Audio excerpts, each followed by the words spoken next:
Semangat pagi siswa-siswi yang hebat, bertemu kembali bersama saya Ibu Nurul. Hari ini kita akan membahas tentang materi teknik pemisahan campuran.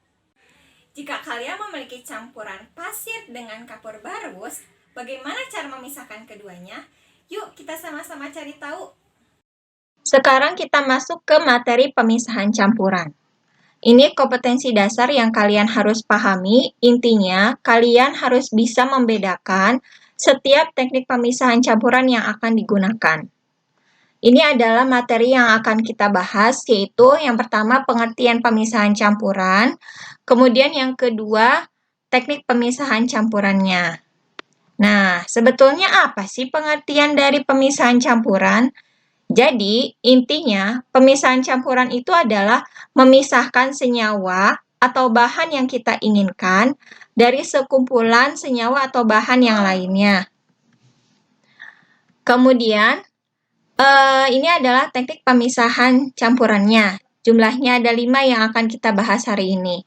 Yang pertama adalah filtrasi, yang kedua sublimasi, yang ketiga evaporasi, yang keempat kristalisasi, dan yang kelima dekantasi.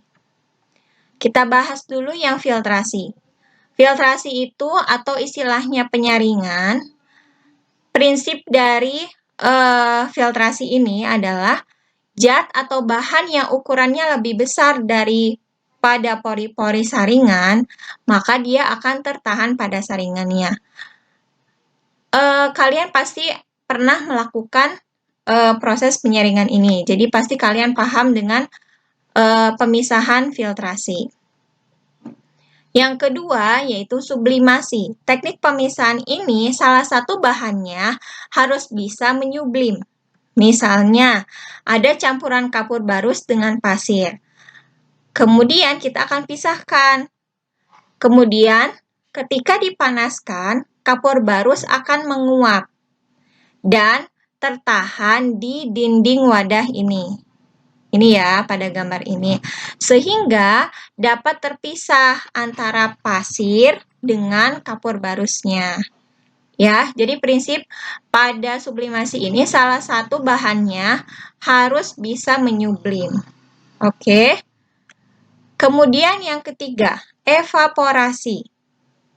Ini biasanya digunakan oleh petani garam. Misalnya, ada air laut yang masih tercampur dengan garam. Kemudian dipanaskan, dijemur dengan sinar matahari.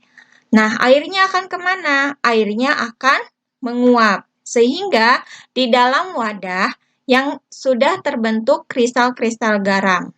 Ya, ini adalah contoh dari pemisahan larutan garam dengan air.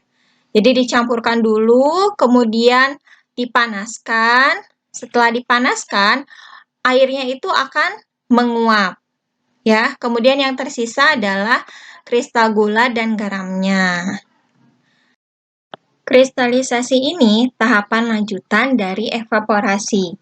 Ketika garam hasil evaporasi masih terdapat air, maka akan dipanaskan kembali untuk mendapatkan kristal garam yang lebih murni.